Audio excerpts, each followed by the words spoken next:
Ajaran yang unik dari Buddha adalah anatta tadi.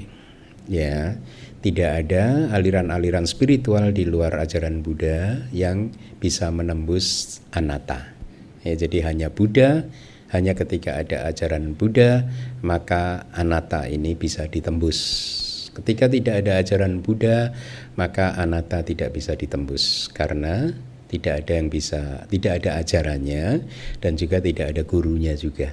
Di dalam suta-suta kan sering disampaikan oleh Buddha secara sederhana begini, rupang bikawe anatta, rupan cahidang bikawe atta abawisa, wahai para biku, tubuh jasmani adalah anatta, karena apabila tubuh jasmani Anda itu adalah atta, adalah diri Anda, milik Anda, adalah saya atau Anda, begitu, atau abawi sana yidang rupang abadaya sangwatati, maka tubuh jasmani Anda tadi tidak akan mengarah ke kesengsaraan. Tapi kan tubuh Anda mengarah ke kesengsaraan, ya. Na yidang rupang abadaya sangwatati na ca labati rupe, Anda tidak akan bisa mendapatkan hal seperti ini. Ewang merupang hotu, semoga tubuh jasmaniku menjadi seperti ini.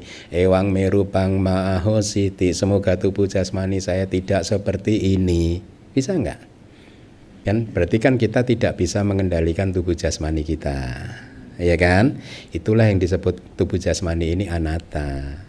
Nah, nanti di suta itu Buddha juga mengatakan wedana anatta, gitu. Wedana pun juga anatta.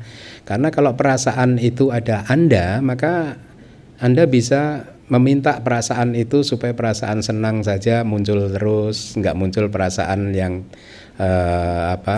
yang sebaliknya, begitu, ya. Jadi kira-kira kalau di dalam suta seperti itu, bahwa kita tidak ada yang bisa mengendalikan kehidupan kita masing-masing itu, ya.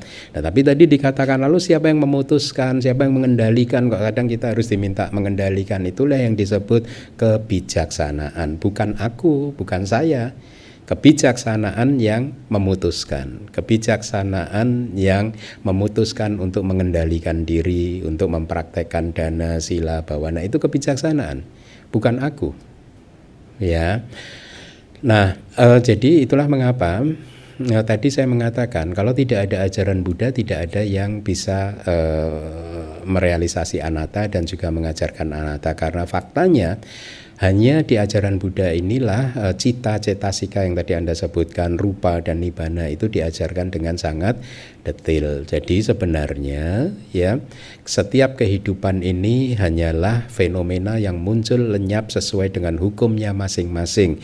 Fenomena-fenomena tersebut adalah cita, cetasika dan rupa atau tubuh jasmani. Dia muncul lenyap tanpa terkendali. Ya, nggak ada yang bisa mengendalikan itu semua, ya. Bahwa kemudian Anda tadi mengatakan, lah itu kan saya yang bisa begini. Nah, itulah yang disebut Buddha sebagai pandangan salah. Ya, itu yang disebut Buddha sebagai pandangan salah, dan pandangan salah ini sulit untuk dihancurkan karena sudah bersama dengan kita sejak awal samsara. Ibaratnya sudah mendarah daging, sangat sulit untuk dihancurkan. Hanya dengan perjuangan yang keras, dengan cara bermeditasi, mengalami keterpencilan seperti yang tadi di dalam stanza tadi, itu proses-proses yang harus dilalui. Hanya dengan proses seperti itulah maka pandangan yang salah ini bisa dihancurkan, ya. Jadi ya harus dipahami, ya, memang hanya Buddha yang mengajarkan itu. Itulah mengapa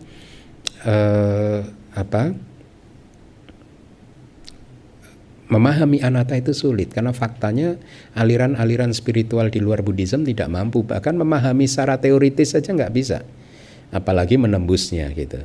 Ya, karena kebetulan kan Buddha juga tidak mengajarkan kepada kita untuk bisa menjadi orang yang tercerahkan kita harus berdoa sekian kali, enggak kan, ya.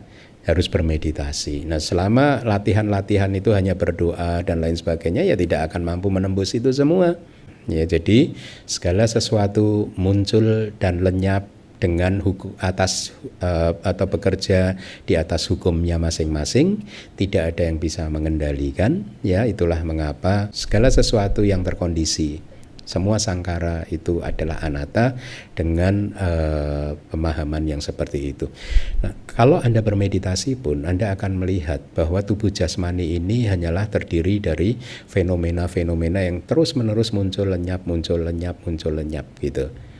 Pada saat Anda mencapai level yang seperti itu, Anda seperti pengamat yang melihat kemunculan dan kelenyapan setiap fenomena, baik itu fenomena rupa atau materi ataupun fenomena nama atau batin. Dia muncul lenyap. Lalu mungkin kalau Anda tidak terampil, Anda akan berpikir, lah terus siapa yang mengamati? Itu kan yang mengamati saya. Tidak juga. Karena dalam level seperti itu Anda akan diinstruksikan untuk juga menembus siapa sebenarnya yang mengamati. Dan pada saat Anda mencoba melihat si pengamat tadi, Anda juga akan menemukan si pengamat ini juga muncul lenyap gitu. Ya, sampai kemudian Anda melihat hubungan sebab dan akibat dari semua fenomena dan seterusnya.